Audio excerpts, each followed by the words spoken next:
Hi everyone, I hope you guys are all okay. This is actually my second attempt to film this video because luckily I always check my videos before I upload them, and I checked my previous version of this, and there was a big section in the middle where everything was just completely frozen for like 2 minutes, and then it carried on. So I can't deal with that, so I've decided to delete it and start again.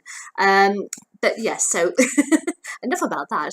I'm here to talk about the book I've been reading this week, which is Vulgar Favours, the Hunt for Andrew Cunanan, The Man Who Killed Gianni Versace by Maureen Orth. Now, Maureen Orth was kind of caught up in the situation with Andrew Cunanan and his murder spree. She worked at Vanity Fair at the time, which is Andrew's favourite magazine, and she was kind of following his case and quite interested in what was going on, and wrote an article about him. Andrew actually tried to contact her a couple of times. That the second time that he did, her husband had picked up the phone, and her husband knew it was Andrew, but said, can I ask who this is? And he put the phone down. And Maureen's kind of always wondered about that, and if she had picked up the phone, what would have happened? Would there be a different outcome to what happened with Andrew Cunanan? Would she have gotten the biggest scoop of her career? Who knows? But she wrote this book, which was published 2 years after the murder took place in 1999. And recently it was made into TV drama, which I really thoroughly enjoyed, and that's what made me get this book. Because even though I remember the Gianni Versace murder, because I was 11 at that time, I couldn't remember the details. It's like the same company did the drama about the O.J. Simpson trial, which was absolutely brilliant. And I remember that more because my dad watched the trial. He'd watch the live stream of it, and he'd be up late into the night watching it because obviously the time difference. So I remember these kind of stuff happening, but I didn't really have an interest. But I find this case absolutely fascinating, so I got the book, and I wanted to read it. I think the drama did an excellent job at telling this really complex story, and Maureen herself, she did a wonderful job writing this book. Now, if I had to give this a 5-star rating, I would probably give it a 4.5. Now, that doesn't mean at all that it's bad, because it's not. It's just, for me, about half to 2/3 of the way through, it kind of lags a bit. What I mean by that is that you have this first section which covers Andrew's past and such, and understanding who Andrew was and why he became the adult he became, and this fueled his crimes and such, and going forward. And then you have, from the moment that the first murder happens, it then shifts to be from the police point of view. So it follows the investigation, which you can totally understand. But there is this section where this is, true to life what happened.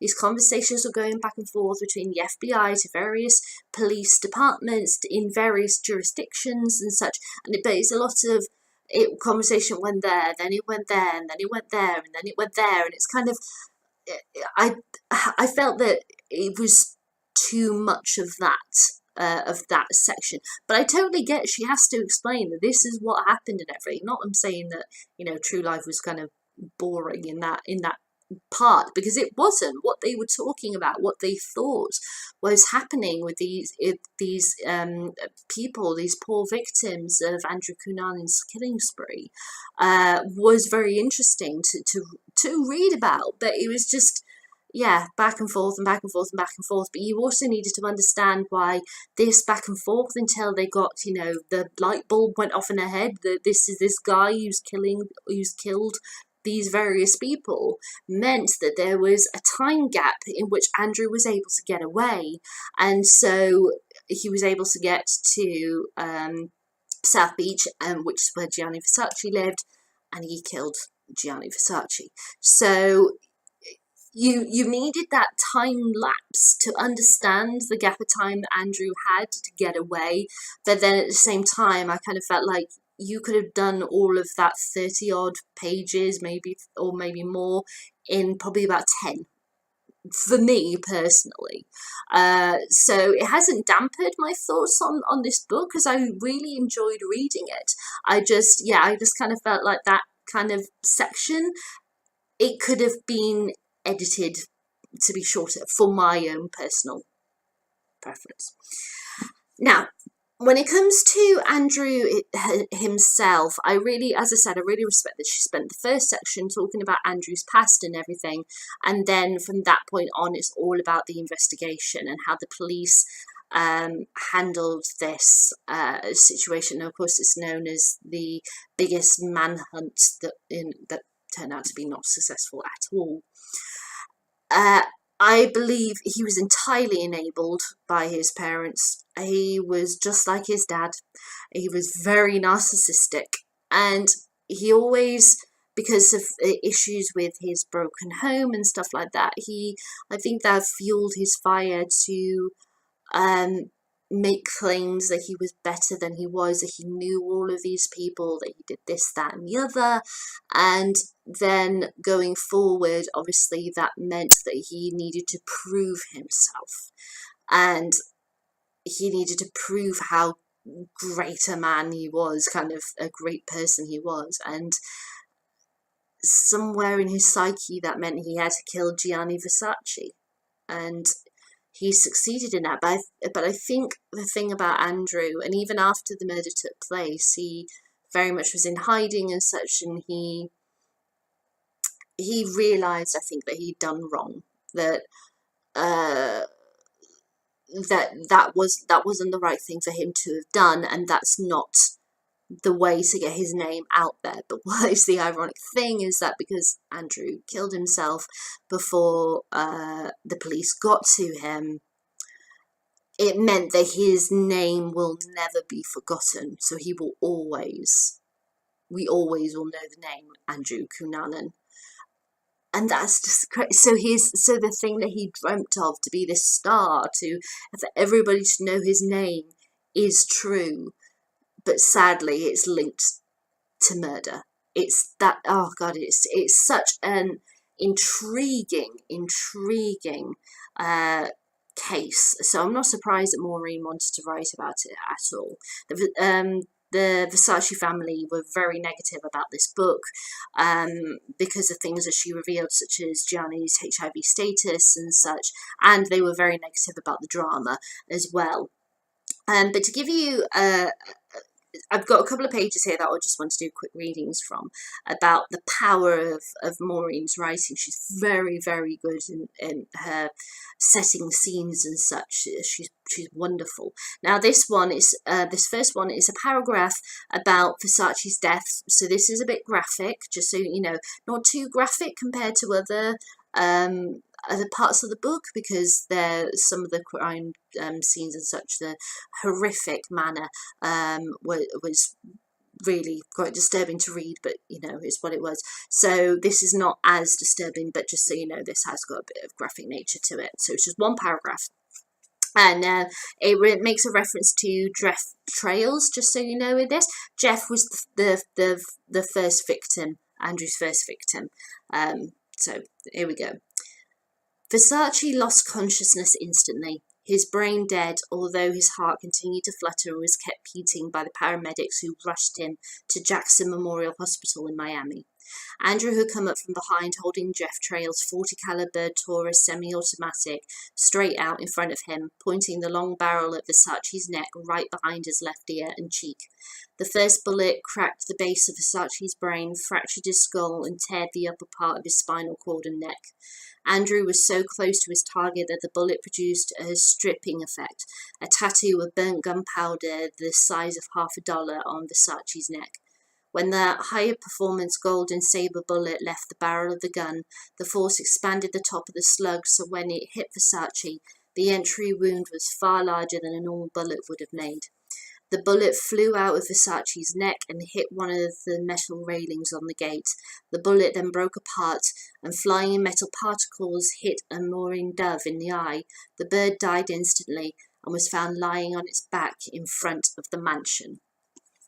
I found that really powerful to read, because it's very, I think of probably all crime writers, they can find it very hard to describe crime scenes, like, because obviously you can take the very academic approach, I suppose you could say, where it's just, this is fact, this is what it was, boom.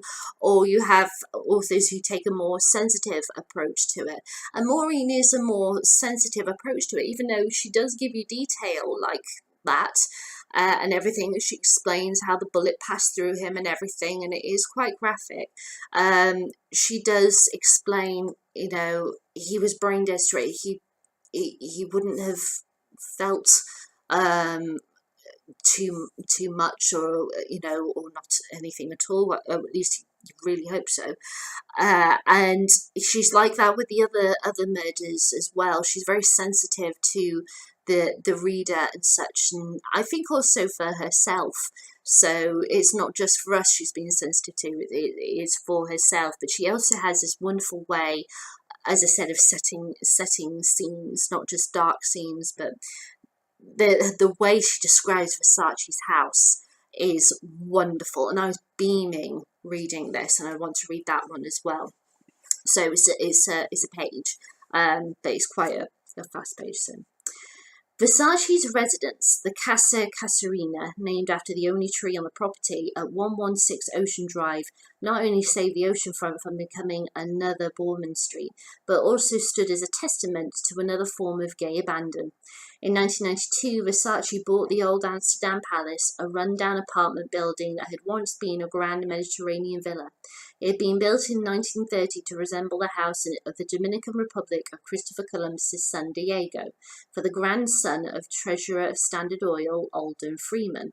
Versace paid $2.9 million for the property, which came with its own copper-domed observatory, and then scandalized the historic preservation list the following year by paying $3.7 million to build million for the decrepit Reverie Hotel next door and levelling it to build a patio and pool. However, the natives were impressed enough with their rich new neighbour that Versace managed to win over one of the leaders of the historic preservation movement, who helped him run interference at City Hall. After Versace spent more than $1 million for restoration and another princely sum on furnishings, the fabulous Costa Casuarina emerged a 20,000 square foot, 16-bedroom pecan to pagan excess, which has been variously called the fragrantly visible Xanadu, a high-camp tropical fever dream, and a palazzo in drag, decorated in gay baroque. Versace preserved the busts of Christopher Columbus, Pocahontas, Confucius, and Mussolini found in the courtyard, covered every available inch with Byzantine mosaics, Moorish tiles, Versace fabrics, Medusa heads, his logo, and threw in hand-painted ceilings and a few murals. The effect is rather like the Sultan of Brunei meeting Louis XIV if they both were drag queens stranded in Sicily.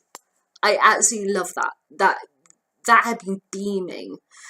She's so sensitive to the people, who in his case as people. She's open to exploring their life, their beauty, their wonder, and also their dark elements. You can see that through every character, and Versace is this very bold natured creature. He just full of life and beauty, and wanting to ask questions about life as well. I find, that depiction of Gianni wonderful.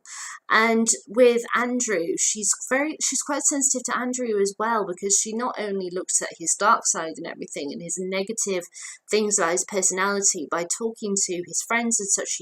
She paints, this very conflicting man, boy, should I say, he became man, because he had this, he had very dark days, he had very light days, he was this really interesting, complex person.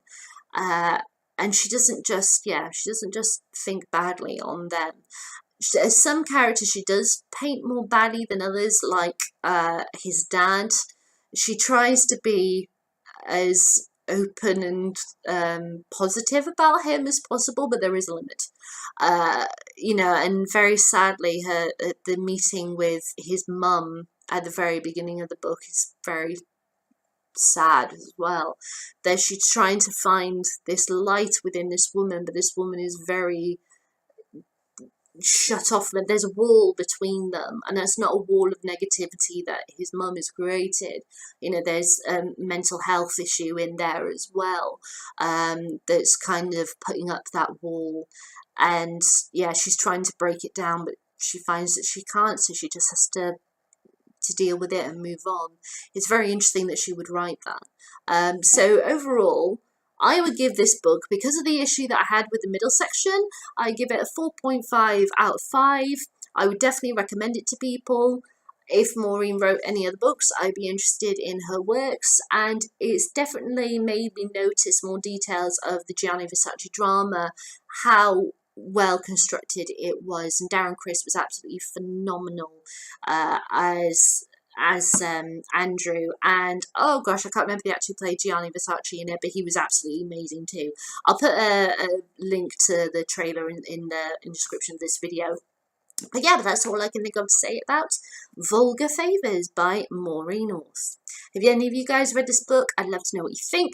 You can leave me a comment in the comments box below, or give me a thumbs up, thumbs down. It's entirely up to you, I'll let you decide. And as you will have seen, I've uploaded my announcement video first, because my reading pattern is going to be a bit off this week. But yeah, check out my video to see what I'm reading next if you haven't already. And I'll be back later. Bye!